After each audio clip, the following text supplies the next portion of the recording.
You, John Fitzgerald Kennedy, do solemnly swear. I, John Fitzgerald Kennedy, do solemnly swear. That you will faithfully execute the office of President of the United States. That I will faithfully execute the office of President of the United States. And will, to the best of your ability. And will, to the best of my ability. Preserve, protect, and defend the Constitution of the United States. Preserve, protect, and defend the Constitution of the United States. So help you God. So help me God.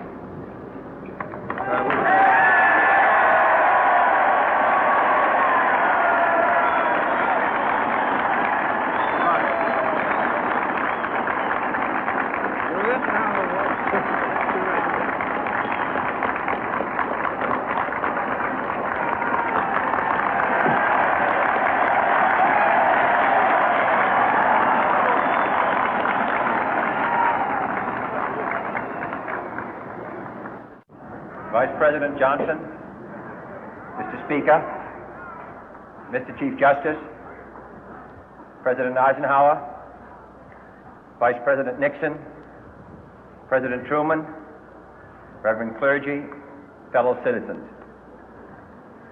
We observe today not a victory of party, but a celebration of freedom, symbolizing an end as well as a beginning, signifying renewal as well as change. For I have sworn before you and Almighty God the same solemn oath our forebears prescribed nearly a century and 3/4 ago. The world is very different now, for man holds in his mortal hands the power to abolish all forms of human poverty and all forms of human life. And yet the same revolutionary beliefs for which our forebears fought are still at issue around the globe. The belief that the rights of man come not from the generosity of the state, but from the hand of God. We dare not forget today that we are the heirs of that first revolution. Let the word go forth from this time and place to friend and foe alike that the torch has been passed to a new generation of Americans born in this century, tempered by war, disciplined by a hard and bitter peace, proud of our ancient heritage, and unwilling to witness or permit the slow undoing of those human rights to which this nation has always been committed and to which we are committed today at home and around the world.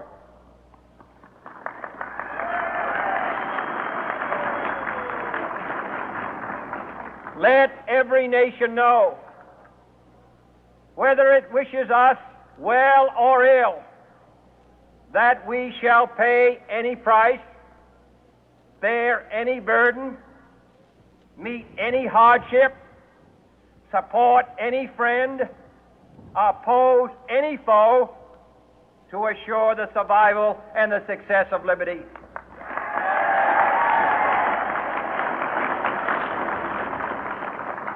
This much we pledge and more.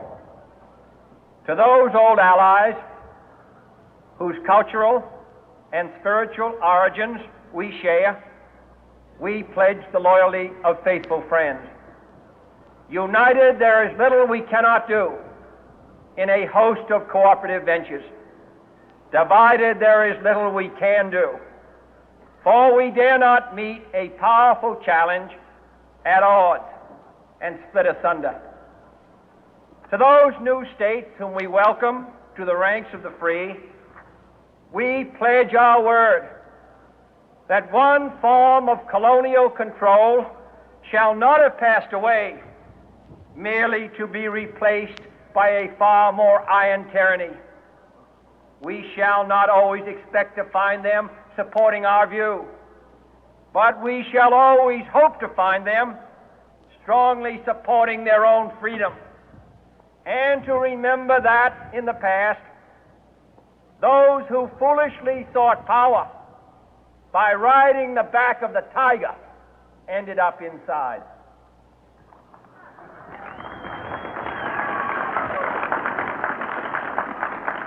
To those people in the huts and villages of half the globe struggling to break the bonds of mass misery, we pledge our best efforts to help them help themselves for whatever period is required, not because the communists may be doing it, not because we seek their votes, but because it is right.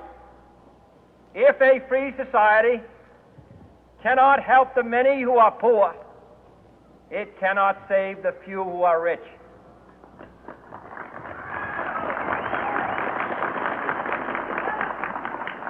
To our sister republics south of our border, we offer a special pledge to convert our good words into good deeds, in a new alliance for progress, to assist free men and free governments in casting off the chains of poverty.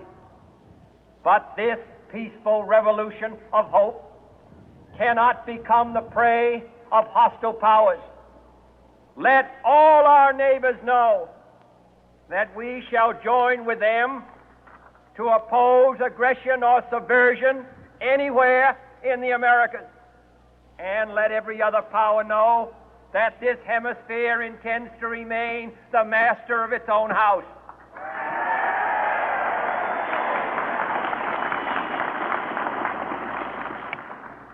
To that World Assembly of Sovereign States, the United Nations, our last best hope, in an age where the instruments of war have far outpaced the instruments of peace, we renew our pledge of support to prevent it from becoming merely a forum for invective, to strengthen its shield of the new and the weak, and to enlarge the area in which its writ may run.